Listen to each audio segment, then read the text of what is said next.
जय हिंद। फिर आपके सामने उपस्थित हुआ हूँ मैं मुंबई से रविंद्र जैन। 130 करोड़ की जनता और गिने चुने चंद नेताओं ने हमारे 130 करोड़ की जनता को परेशान हैरान कर दिया, उसे मजबूर कर दिया, रोटी रोटी को मोहताज कर दिया। इसके पीछे बड़ी वजह है नेताओं की अय्याशी। क्या था भारत? वेद वेदांतों का भारत, ये गुण रहस्यों से भरा भारत, ऐसा भारत जो दुनिया में अपनी एक अलग शान रखता था।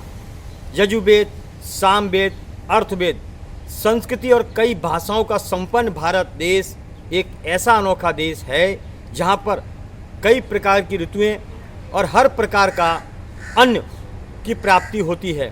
यहाँ कभी दूध दही की नदियाँ बहा करती थी, लेकिन समय के रहते रहते लोगों के दिमाग के अंदर कुबुद्धि पैदा होती गई और सत्ता पर आने के बाद इन नेताओं ने पूरे देश को तबाह करने का काम किया।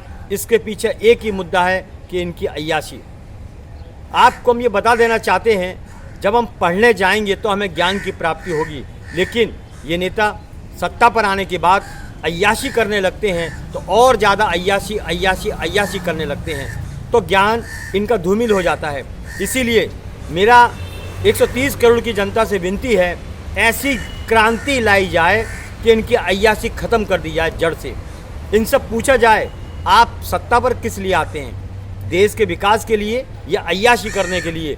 आप ये बताएं कि ज़िंदगी हमारी बीत जाती है, हम जमा नहीं कर पाते हैं 2-5 लाख रुपया।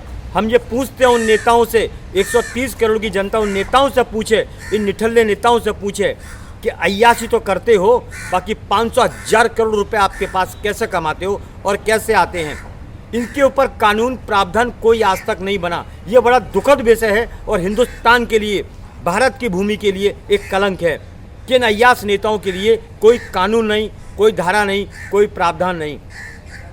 कैसे हजारों करोड़ की संपत्ति के ये मालिक हो जाते हैं, कैसे आते ही हॉस्पिटल, स्कूल, हर तरीके में पार्टनरशिप हो जाते हैं। और तो और ये देश को बर्बाद करने में इन अय्याश नेताओं का हाथ है।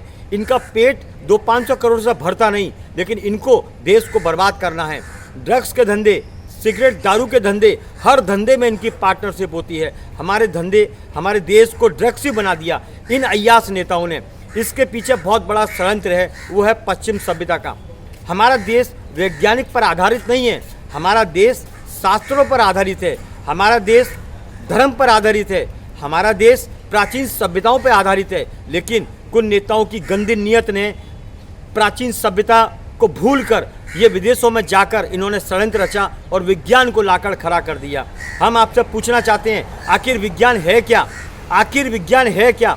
इतने प्राचीन भारत के अंदर मंदिर बने हुए हैं, जो मंदिर मशीन से नहीं बन सकते वो हाथ से कैसे बने? इसके पीछे भी एक लॉजिक है।